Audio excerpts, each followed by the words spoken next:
బంగారం all time record ధర పలుకుతుంది. 10 గ్రాముల 24 క్యారెట్ల ధర 89,000 క్రాస్ మార్క్ దాటింది.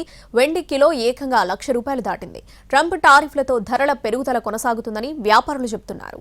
పెళ్లిళ్లు, శుభకార్యాలు అనగానే ముందుగా గుర్తొచ్చేది బంగారం. మన సంస్కృతి, సంప్రదాయాల్లో బంగారానికి ప్రత్యేక ప్రాధాన్యం ఉంది.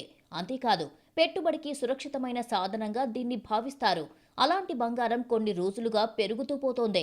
శుక్రవారం బంగారం, వెండి ధరలు భారీగా పెరిగాయి. దేశ రాజధాని ఢిల్లీలో 10 గ్రాముల 99.9% స్వచ్ఛత కలిగిన బంగారం ధర 1,300 పెరిగి 89,400కు చేరింది. వెండి కిలో ధర ₹1,00,000 దాటింది. గురువారం వెండి కిలో 98,000గా ఉంది. శుక్రవారం 2,000 పెరిగి 4 నెలల గరిష్టానికి చేరుకుంది. మరోవైపు అంతర్జాతీయ మార్కెట్లో ఔన్స్ బంగారం ధర $3,000కు చేరువయ్యింది. నిన్న ఒక్కరోజే అత్యధికంగా $2,960 పలికింది. వెండి ఔన్స్ $34కు చేరుకుంది. అమెరికా అధ్యక్షుడు డొనాల్డ్ ట్రంప్ నుండి వస్తున్న ప్రకటనలు మార్కెట్ను అనిశ్చితికి గురిచేస్తున్నాయి. దీంతో మదుపరులు సురక్షిత పెట్టుబడిగా భావించే బంగారం వైపు మొగ్గు చూపుతున్నారు.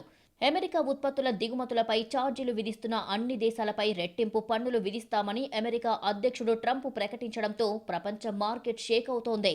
ఇప్పటికే ఇలాంటి ప్రకటనలు ఎన్నో చేశారు ట్రంప్. వరుసగా ట్రంప్ నుంచి వస్తున్న ఇలాంటి ప్రకటనల వల్లే బంగారం ధరలు పెరిగాయని విశ్లేషకులు అంచనా వేస్తున్నారు.